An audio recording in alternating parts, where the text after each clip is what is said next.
जब जीवन के रिश्ते उलझने लगे, जब अपनों की बातें चुभने लगे, जब सही और गलत में फर्क करना मुश्किल हो जाए, तब शांति की तलाश में मत भटको, शक्ति ढूंढो। क्योंकि जो शांति केवल भागने से मिले वो स्थायी नहीं होती, और जो शक्ति महादेव से मिले वो तुम्हें हर मुश्किल से निकाल देती है। यह सच है कि जो अपनों से जुड़ा है वही सबसे ज्यादा दर्द महसूस करता है।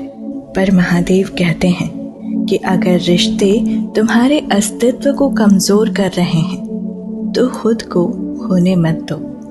सच्चे रिश्ते तुम्हारी पहचान मिटाने के लिए नहीं, तुम्हारी पहचान संवारने के लिए होते हैं। अगर कोई बार बार तुम्हें गिराने की कोशिश कर रहा है, तुम्हें तुच्छ महसूस करवा रहा है, तो खुद से एक सवाल पूछो कि क्या यह सही है?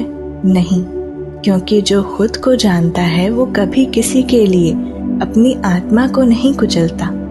महादेव कहते हैं कि हर समस्या का समाधान आत्मचिंतन में है।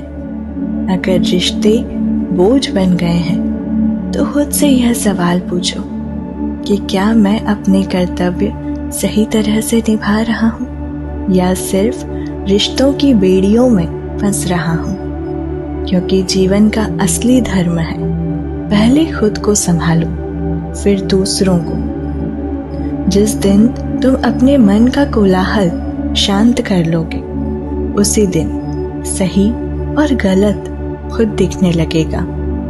इसलिए जो भी तुम्हें भटका रहा है, तुम्हें तकलीफ दे रहा है, तुम उसे रोक तो नहीं सकते पर खुद को बचा सकते हो।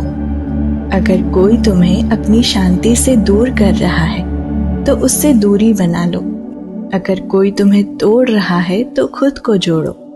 अगर कोई तुम्हें गिरा रहा है तो महादेव को पुकारो। वो तुम्हें इतनी शक्ति देंगे कि तुम्हें किसी और पर निर्भर नहीं रहना पड़ेगा। अब खुद को मत खो, क्योंकि तुम्हारा अस्तित्व किसी के भी अधीन नहीं है।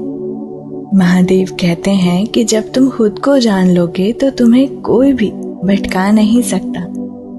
तुम्हारा अस्तित्व सिर्फ इस शरीर से नहीं जुड़ा है। तुम सिर्फ इन रिश्तों का हिस्सा नहीं हो, बल्कि तुम शिव का अंश हो। जब तुम यह समझ जाओगे तो तुम्हें कोई भी हिला नहीं सकता।